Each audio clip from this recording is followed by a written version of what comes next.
एक बार एक गांव में कन्हैया नाम का एक भोला भाला आदमी रहता था। कन्हैया का उसी गांव में एक छोटा सा घर था। घर में वो और उसकी पत्नी और एक छोटा सा बच्चा रहता था, जो उसकी पत्नी को अभी अभी कुछ दिन पहले ही हुआ था। कन्हैया के पास जमीन तो खूब सारी थी, पर वह सारी जमीन बंजर थी। उस जमीन पर कोई भी फसल नहीं हो पाती थी, जिस कारण वह अपना घर चलाने के लिए एक मुनीम जी के घर पर काम करता था।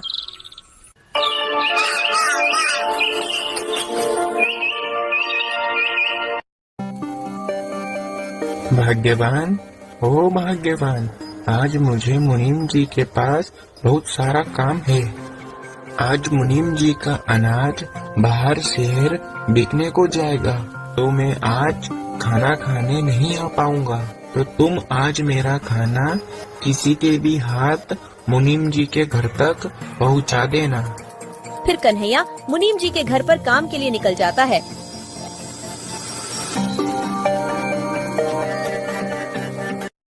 आज तो कोई नजर नहीं आ रहा जिसके हाथ में यह खाना पहुंचा सकूं।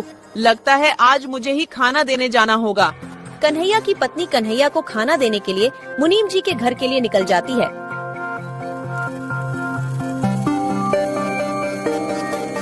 मगर रास्ते में उसे एक सांप काट लेता है। अरे ये किसने काट लिया? मुझे कांटा तो छुआ नहीं है। कितना दर्द हो रहा है। सांप काटते ही वह जमीन पर गिर जाती है और वहाँ पर खूब सारी भीड़ इकट्ठा हो जाती है।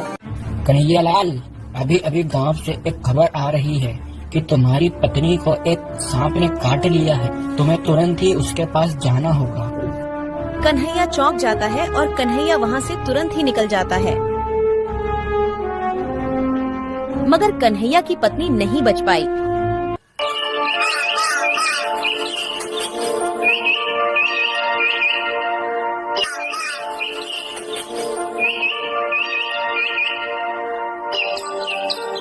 सब खत्म हो गया। तुम मुझे और अपने इस बच्चे को अकेला ही छोड़ गई। अब इस बच्चे को मैं कैसे पालूंगा? इससे बढ़िया तो मैं भी मर जाता। अपनी पत्नी के गुजर जाने के दुख में कन्हैया खूब दुखी हो रहा था।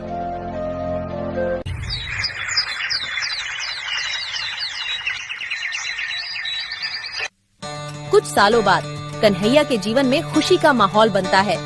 राजेश बेटा अब तक खूब बड़ा हो चुका था और उसकी बिजली विभाग में सरकारी नौकरी लग चुकी थी। आज बेटा तुझे लड़की वाले देखने आ रहे हैं। आइए आइए, आपका स्वागत है मेरे छोटे से घर में। राजेश को लड़की वाले देखने के लिए आते हैं और राजेश का रिश्ता नंदिनी के साथ पक्का हो जाता है। फिर कन्हैया अपने बेटे की शादी बड़े ही धूमधाम से करता है। फिर शादी के कुछ दिन बाद, नंदिनी, ये लो पैसे, जरा अलमारी में रख देना। अरे बाप रे, इतने सारे पैसे! बेटा राजेश, तू इतने सारे पैसे कहाँ से लाया? तेरी तो इतनी तनख्वाह भी नहीं है। अरे पिताजी, ये तनख्वाह नहीं है। अब मैं तुम्हें कैसे समझाऊं? पिताजी, इसे अंग्रेजी भाषा में कमीशन कहते हैं। मतलब तू लोगों से घूस लेने लगा है? और क्या पिताजी? बेटा, तुझे तेरी माँ के गुजर जाने के बाद भी मैंने तुझे पढ़ाया लिखाया और इतनी बढ़िया नौकरी के काबिल बनाया, और आज तू उसी कुर्सी का फायदा उठाकर गरीब लोगों से घूस ले रहा है। तुम्हें क्या पता पिताजी, ईमानदारी के रास्ते पर चलने वाला हमेशा पीछे रह जाता है। आजकल जो ईमानदारी के रास्ते पर चलता है वो हमेशा पीछे ही रह जाता है।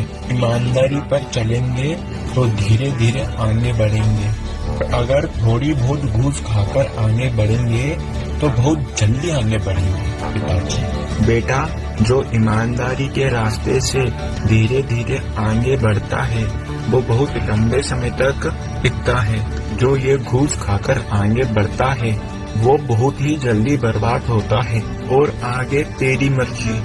और कन्हैया इतना कहकर अपने घर से निकल जाता है। ठीक ही तो कह रहे हैं कि घूस लेना पाप है। पिताजी की बात तो मान लो। तुम भी चालू हो गई। पिताजी मुझे कम सुना के गए हैं क्या? घूस लेना पाप है। अब मुझे मेरा खाना दे दो, ऑफिस के लिए लेट हो रहा हूँ। इसी तरह कन्हैया का बेटा राजेश लोगों से घूस लेने लगा था।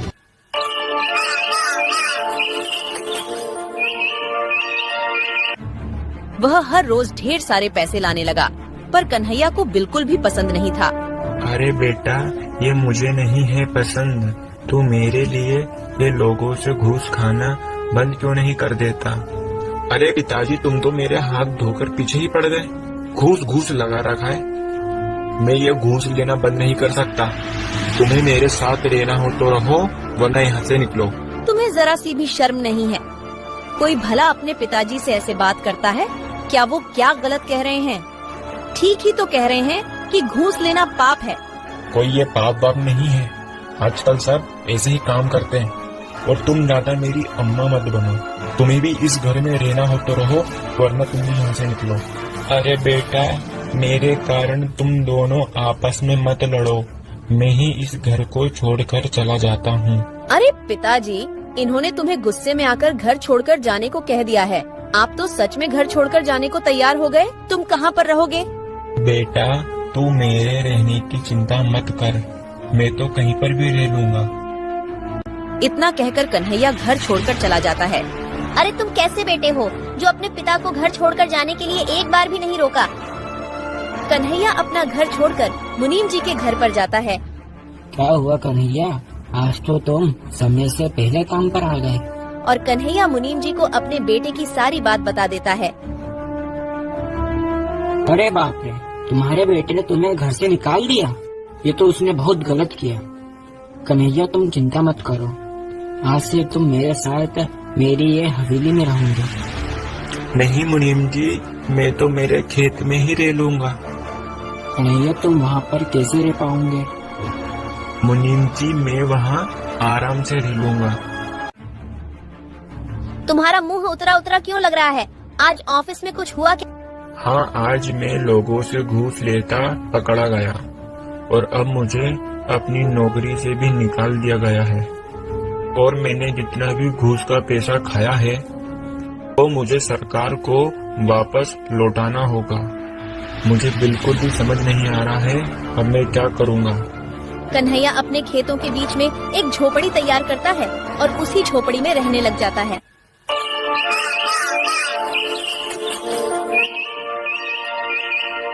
मुनीम जी कन्हैया से मिलने उसकी झोपड़ी पर जाते हैं। अरे मुनीम जी, आज तुम्हारा ये मेरी झोपड़ी में कैसे आना हुआ? अरे कन्हैया, आज तुम्हारे लिए एक खुशखबरी है। अरे जो तुम्हारी बंजर जमीन थी ना, वो एक फैक्ट्री निर्माण के काम के लिए खरीदी जा रही है, पूरे 5 लाख रुपए में। क्या 5 लाख रुपए? मुनीम जी, मुझे तो आपकी बात पर विश्वास नहीं हो रहा। अरे मेरी बात पर भरोसा करो, मैं सच कह रहा हूँ। ऊपर वाले ने मेरी सुन ली।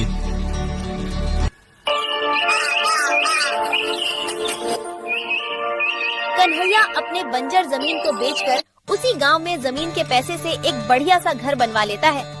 और उधर सरकार द्वारा पैसे लेने के बावजूद सरकार उनका घर भी जब्त कर लेती है, जिस कारण राजेश और नंदिनी को घर खाली करके जाना पड़ा। आज तुम्हारे लालच के चक्कर में पिताजी भी घर छोड़कर चले गए और आज हमें भी घर से बेघर होना पड़ा, तुम्हारे लालच के चक्कर में। आओ राजेश बेटा, अब तो तुम्हारा पिता लखपति बन गया है। तुम यह खबर सुनकर आए हो, मैं जानता हूँ।